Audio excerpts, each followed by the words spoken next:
जय श्री राधे, जय श्री कृष्णा। प्रिय सज्जनों, यूट्यूब चैनल रमेश शुक्ला एनजीएच के माध्यम से आप आज इस सत्संग की पावन बेला में मुझे सुन रहे हैं।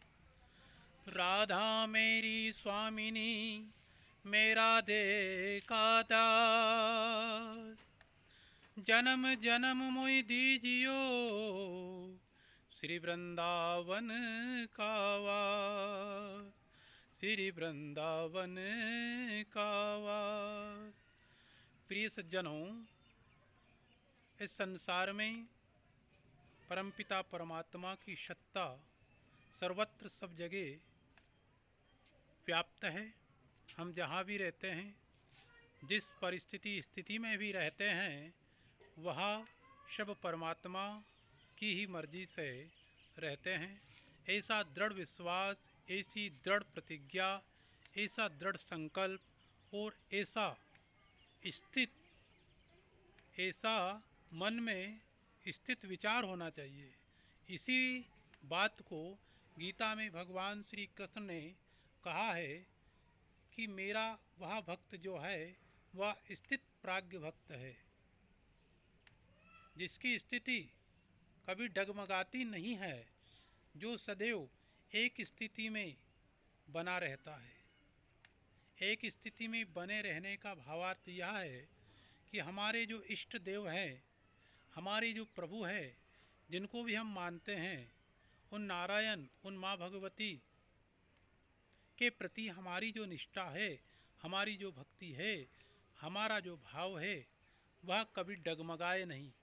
चाहे कितनी ही समस्याएं आए, कितनी ही परिस्थितियां विपरीत हो, कितना ही समय बेकार हो, परंतु हम हर समय ईश्वर का चिंतन करते रहे और जो कुछ हो रहा है उसे ईश्वर का प्रसाद मानकर स्वीकार करते चले, तो फिर सब अच्छा होगा। अधिकांश लोग इसमें की भक्ति करते हैं, कभी इधर कभी इधर। वह भक्त कहीं के नहीं रहते हैं। स्थित प्रज्ञ होइए, सदैव ईश्वर में आस्था, विश्वास, श्रद्धा, समर्पण, भक्ति रखिए, वह आपको संभाल लेगा।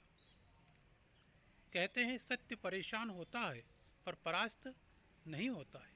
सत्य पे चलने वाला व्यक्ति परेशान हो सकता है, परंतु वह परेशानी क्षणिक होती है और वह परेशानी क्षण भर के लिए आती है और जीवन भर के लिए चली जाती है। ये कब होता है? ये तब होता है जब हमारी स्थिति परमात्मा के प्रति एकनिष्ठ हो और हम कर्तव्य परायण भी हो। गीता के 18 अध्याय इसी 3 विषय पर लिखे गए हैं। 6 अध्याय कर्म योग पर लिखे गए हैं, 6 अध्याय भक्ति योग पर लिखे गए हैं और 6 ज्ञान योग पर लिखे गए हैं। कर्म, भक्ति और ज्ञान। तो हम स्वयं को अपने कर्म भी करना चाहिए। एक कहावत आपने सुनी है, भगवान श्री कृष्ण स्वयं कहते हैं कि तू मेरी तरफ 1 कदम बढ़ा, मैं तेरी तरफ 10 कदम बढ़ाऊंगा। एक हनुमान जी का परम भक्त था, जिसकी हनुमान जी के प्रति अटूट श्रद्धा थी।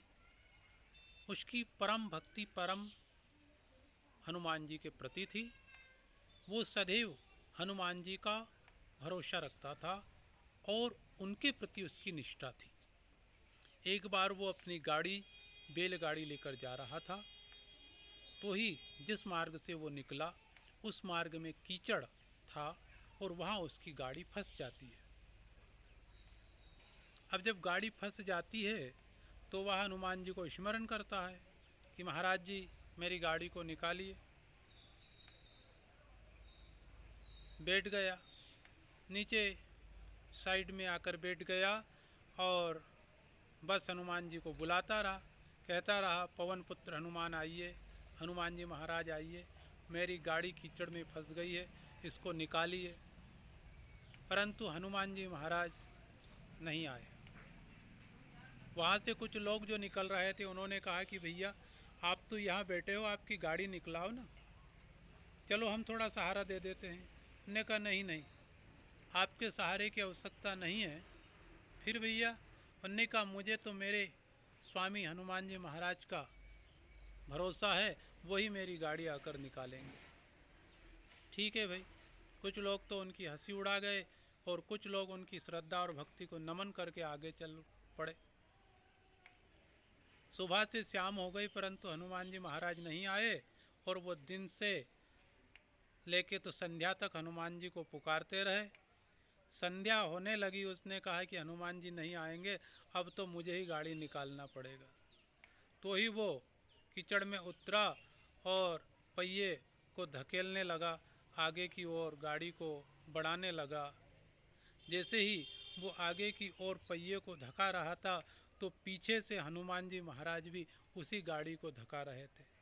जैसे ही निगाह उसकी हनुमान जी पर पड़ी भक्त की, कहने लगे, अच्छा अब आए हो आप, मैं सुबह से आपको बुला रहा हूँ, सुबह से आपको पुकार रहा हूँ, परंतु आप हैं जो इतने लेट आए। उनने कहा कि भैया मैं आ तो सुबह ही जाता, परंतु मैं ये देख रहा था कि तू अपने कर्म को कर, तू तो अपनी हिम्मत जुटाकर कार्य को कर, तू एक कदम बढ़, मैं 10 कदम बढ़ूंगा। अगर तू कार्यरत हो जाएगा तो मैं तेरे कार्य में अवश्य सहायक होऊंगा और तेरे हर कार्य को मैं जो घंटों में होने का है उसको मिनटों में निपटा दूंगा, जो वर्षों में होने का है उसको महीनों में निपटा दूंगा और जो महीने का होने का है उसको दिनों में निपटा दूंगा। परंतु कार्य को प्रारंभ तुझे करना पड़ेगा, हिम्मत मत हार। और कहते हैं ना, हारिए ना हिम्मत, विसारिए ना राम। हिम्मत कभी नहीं हारना चाहिए और कार्य को करना चाहिए परमात्मा का स्मरण करके। परमात्मा निश्चित आपकी सहायता करता है, सबकी करता है। जय श्री राधे, जय श्री राम।